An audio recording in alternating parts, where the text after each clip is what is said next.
A notícia e o comentário bíblico. Imagem da Santa de Nossa Senhora do Monte Serra já está na Catedral. O jornal A Tribuna, de 31 de agosto de 2008, traz a notícia alvissareira para os católicos da Baixada Santista, segundo a qual a imagem da Santa já está na Catedral. Diz o jornal A Tribuna. A imagem da padroeira da cidade, Nossa Senhora do Monte Serra, deixou ontem seu santuário em direção à Catedral de Santos, onde permanecerá até o dia 8 de setembro, dia da Santa. A padroeira foi recepcionada por volta das 17h30 no sopé do morro por centenas de fiéis de todas as comunidades católicas santistas, que organizaram inclusive uma queima de fogos. Pergunto ao pastor Natanael, com todo respeito à forma de cultuar dos católicos, ocorre-me perguntar o seguinte: essa forma de culto que os católicos da Baixada irão prestar na próxima segunda-feira, a imagem da padroeira, é um tipo de culto que agrada realmente a Deus? À luz da Bíblia, como o irmão vê essa forma de cultuar, dos católicos cultuarem a sua padroeira? Antes de responder a sua pergunta, eu aponto que hoje, ou seja, nos dias presentes, os católicos estão lendo mais a Bíblia do que em tempos atrás. E todo tipo de culto que se presta a Deus deve estar de conformidade com o ensino bíblico. Por exemplo, a mulher samaritana com a qual Jesus dialogou à beira do poço de Jacó, e está registrado este episódio da Bíblia no Evangelho de João, capítulo 4, em certo momento da palestra, ela fez uma pergunta muito importante a Jesus sobre qual o lugar correto de adorar a Deus, porque, segundo ela, os seus patrícios samaritanos adoravam a Deus no Monte Gerizim, Monte Sagrado, e os judeus, por sua vez, tinham outro local, que era no templo em Jerusalém. Então Jesus respondeu à pergunta da mulher samaritana, conforme nós vemos em João 4, 23 e 24. Mas a hora vem, e agora é, em que os verdadeiros adoradores adorarão o Pai em espírito e em verdade, porque o Pai procura a tais que assim o adorem. Deus é espírito, e importa que os que o adorem em espírito e em verdade. Gostaria que fosse repetido esse texto. Mas a hora vem, e agora é, em que os verdadeiros adoradores adorarão o Pai em espírito e em verdade, porque o Pai procura a tais que assim o adorem. Deus é espírito, e importa que os que o adorem em espírito e em verdade. Então aí está muito clara a palavra de Jesus, como que dizendo, não é nem lá e nem cá. Não é nem no Monte Gerizim, que se deve adorar a Deus especificamente, como também não é no templo em Jerusalém. Porque Deus, sendo espírito, ele está em todos os lugares e em todos os lugares podemos adorá-lo. Pergunta, pastor, poderia estar ocorrendo com os católicos brasileiros o que aconteceu com a mulher samaritana que não estava cultuando a Deus de modo correto, como nós acabamos de ler? Sem dúvida, desde que a pessoa não tenha um conhecimento mais claro da Bíblia Sagrada, pode ocorrer. Porque embora os católicos tenham hoje em casa suas Bíblias, e mais de uma Bíblia às vezes, não estão lendo a Bíblia com frequência. E alguém poderia pensar, mas como pode dizer isso de nós? É que a gente, no contato, no diálogo, nota que os católicos têm dificuldades em fazer citações bíblicas. E Jesus disse que os judeus do seu tempo erravam no culto que prestavam a Deus porque não conheciam as Escrituras. Está em Mateus 22, versículo 29. Jesus, porém, respondendo, disse-lhes: errais não conhecendo as Escrituras nem o poder de Deus. Pergunto, pastor, comparando o culto que se presta a Nossa Senhora do Monte Serra com a Bíblia, em que os católicos estão errando? Bom, é o que eu disse, a falta de conhecimento bíblico é prejudicial. Nós sabemos pela reportagem do jornal, também foi anunciado, que no dia 8 é o dia da padroeira aqui em Santos. E os os católicos vão sair em procissão com a imagem da Senhora do Monte Serrat, entoando louvores e contando os benefícios que receberam através do culto prestado à imagem, de orações, de rezas diante da imagem. Ora, lendo a Bíblia, encontramos no livro de Isaías 45 e versículos 20, uma palavra muito clara contra esse ato de procissão com imagens à frente, sendo ela a imagem louvada com hinos, como ocorre nas procissões. Congregai-vos e vinde, chegai-vos juntos os que escapastes das nações. Nada sabem os que conduzem em procissão as suas imagens de escultura, feitas de madeira, e rogam a um Deus que não pode salvar. Vamos repetir esse texto? Congregai-vos e vinde, chegai-vos juntos os que escapastes das nações. Nada sabem os que conduzem em procissão as suas imagens de escultura, feitas de madeira, e rogam a um Deus que não pode salvar. E eu gostaria de recomendar aos católicos que nos ouvem que procurem na sua Bíblia essa passagem, Isaías 45, 20, e vejam se nós não lemos com exatidão o que está escrito na Bíblia. E eu quero fazer duas observações da leitura desse texto. A primeira é que as pessoas que transportam em procissão suas imagens de escultura nada sabem sobre o que diz a Bíblia sobre essa prática devocional. E segundo, diz o texto, estão rogando a uma imagem que nada pode fazer em favor dos que a estão cultuando.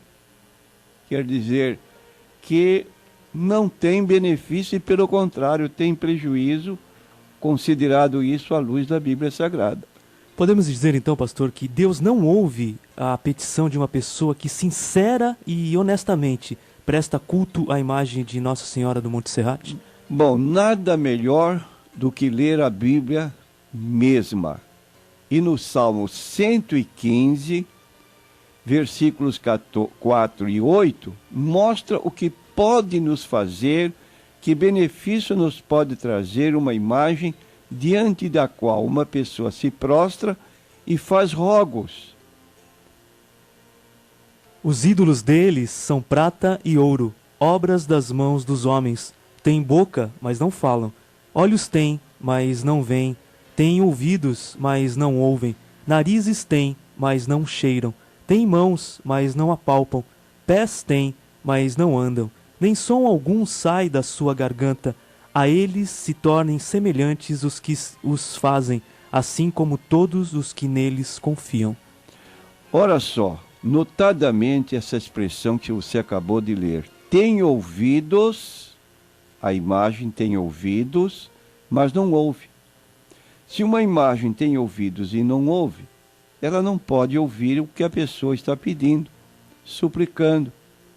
Nem mesmo pode encaminhar esse pedido a Deus, dado que a imagem não ouviu o que se lhe disse. Ou seja, a pessoa que representa a imagem. Agora, nós lemos aí na Bíblia Sagrada que podemos prestar homenagens, fazer solenidades ao nome de um santo ou de uma santa, e esse ser que se presta este culto, de modo claro, está tirando a glória que pertence unicamente a Deus. No livro de Isaías 42, versículo 8, o escritor declara o seguinte: Eu sou o Senhor, este é o meu nome. A minha glória, pois, a outrem não darei, nem o meu louvor às imagens de escultura. Então aí está bem claro, que Deus não divide, não reparte sua honra e glória com qualquer imagem de escultura. Pastor, eu gostaria de perguntar uma coisa. Maria, os santos, todos aqueles que estão no céu, menos a exceção de Deus, eles podem ouvir as orações? Não, não pode porque são criaturas. Criaturas significa que são pessoas limitadas. Já não é o caso de Jesus. Jesus, quando estava aqui na terra, ele fez uma declaração em Mateus 18, 20, é conhecida de todos os leitores da Bíblia, até de cor. Disse ele o seguinte: porque onde estiverem 2 ou 3 reunidos em meu nome, aí estou eu no meio deles. Então Jesus é onisciente. Vou repetir. Jesus é onisciente. Diz o texto de João, capítulo 2, versículo 25, que ele não precisava ouvir referências a respeito de certas pessoas, porque muitos que criam nele, ele já sabia o que havia no íntimo dessas pessoas. E não necessitava de que alguém testificasse do homem, porque ele bem sabia o que havia no homem. Então, e já quando Salomão orava no templo consagrado em Jerusalém, ele disse: só tu, Senhor, conheces o coração de todos os filhos dos homens. Ora, só Deus conhece o coração. E Jesus não era apenas um homem, era Deus conosco, era o Emmanuel, cuja tradução é Deus conosco. Logo, dirigir-se a uma imagem representada por qualquer criatura não será atendida em decorrência da impossibilidade dessa criatura ouvir o que nós pedimos aqui na terra. Outro argumento, pastor, que os católicos usam é o seguinte: Jesus, como filho de Maria, sempre teve respeito e sempre foi subordinado a ela, pelo menos até os 30 anos. Hoje em dia, lá no céu, Jesus ainda é subordinado a Maria? Não. Nós precisamos distinguir entre natureza humana e divina de Jesus. Jesus tinha como mãe, dado que ele tinha o lado humano, ela era sua mãe e ele respeitava. E está dito também em Lucas capítulo 2, que Jesus lhe era sujeito quando os pais dele, Maria e José, foram deixando a festa da Páscoa. Jesus ficou lá em Jerusalém. Depois de um dia de caminhada, eles notaram a ausência de Jesus e voltaram, encontraram no templo, e Maria repreendeu: filho, por que fizeste assim conosco? Ele disse: ora, não sabias que me convém tratar dos negócios de meu pai? Ela disse: eu e teu pai te procurávamos. E a palavra pai registrada está com letra minúscula. Eu e teu pai. Mas quando ele respondeu: não sabias que me convém tratar dos negócios do meu pai? A palavra pai está com letra maiúscula, indicando não o pai José adotivo, mas o pai celestial. Então, como homem, Jesus era sujeito, mas como Deus, não. E perguntando, pastor, para iniciar, diante do exposto, que diria o irmão aos que nos ouvem? Nós queremos dizer a você, meu prezado ouvinte, que em Deuteronômio, 5º livro da Bíblia, capítulo 4, versículo 39, tem uma recomendação muito clara de Deus para nós. Por isso hoje saberás e refletirás no teu coração que só o Senhor é Deus, em cima no céu e embaixo na terra, nenhum outro há. Então aí está. Só há o Senhor Deus, acima no céu e embaixo na terra, não há outro.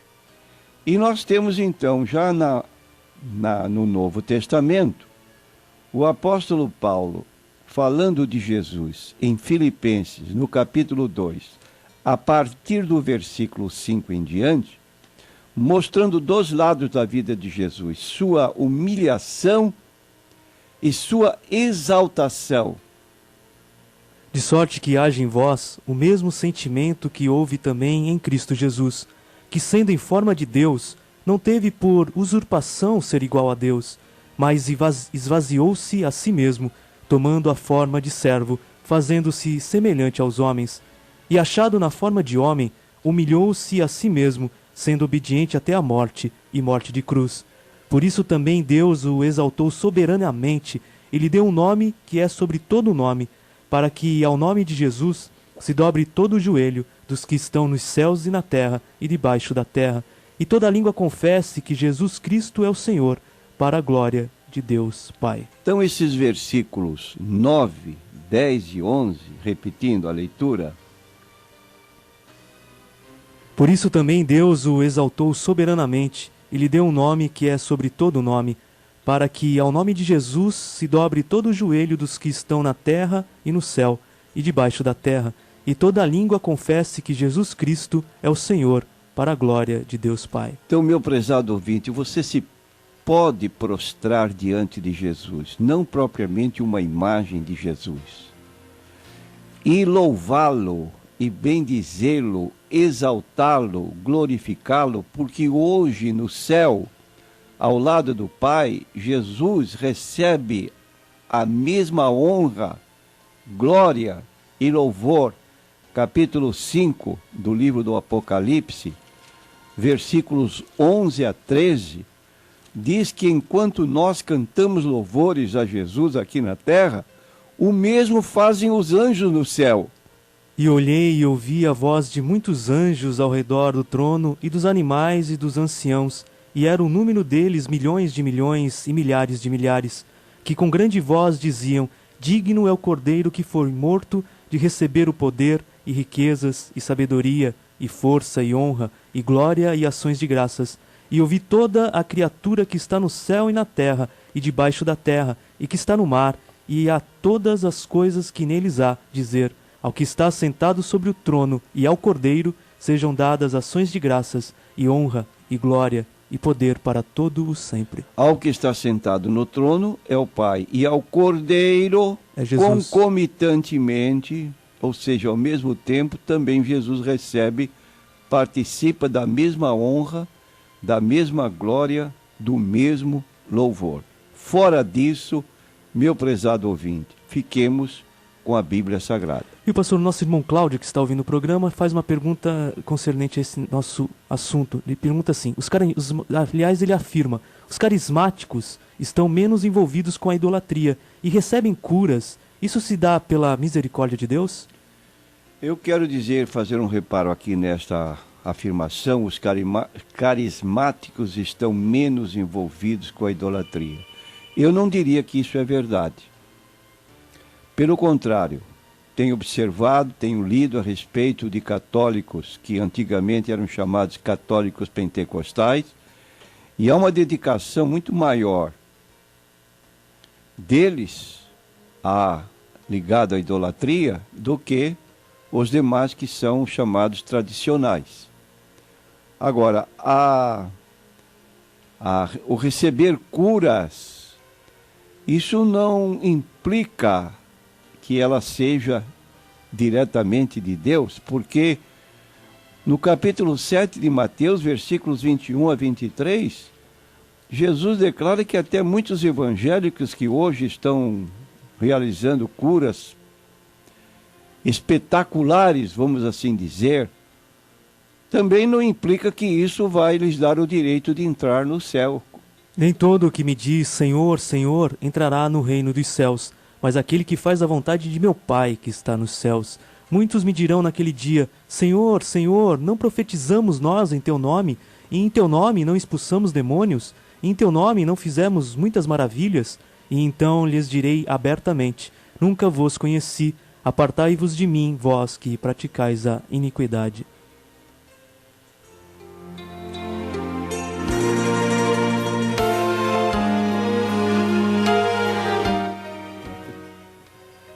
Rádio Cacique, o programa Consultando a Bíblia. Você ainda pode ligar e participar, 3221-9500. Vamos agora ouvir um lindo louvor a Deus e já já voltaremos.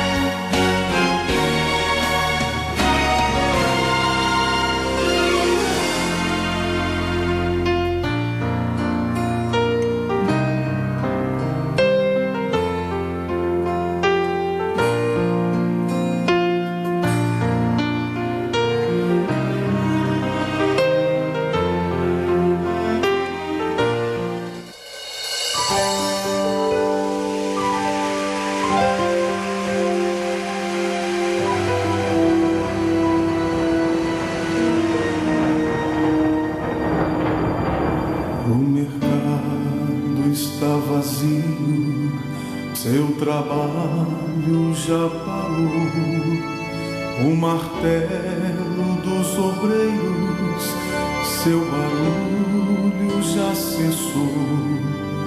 Os ceifeiros lá no campo terminaram seu labor.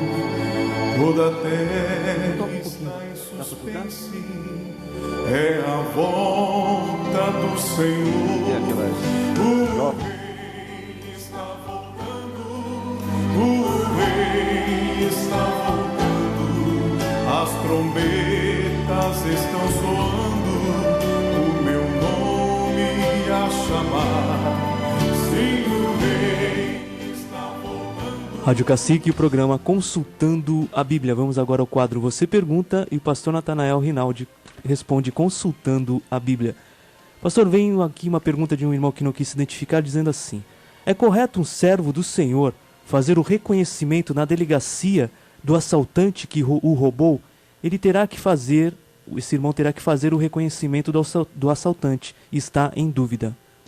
Ele pode fazer, como também pode deixar de fazer. É uma questão pessoal. Agora, não há nenhum erro, biblicamente falando, se ele tomar essa iniciativa de fazer.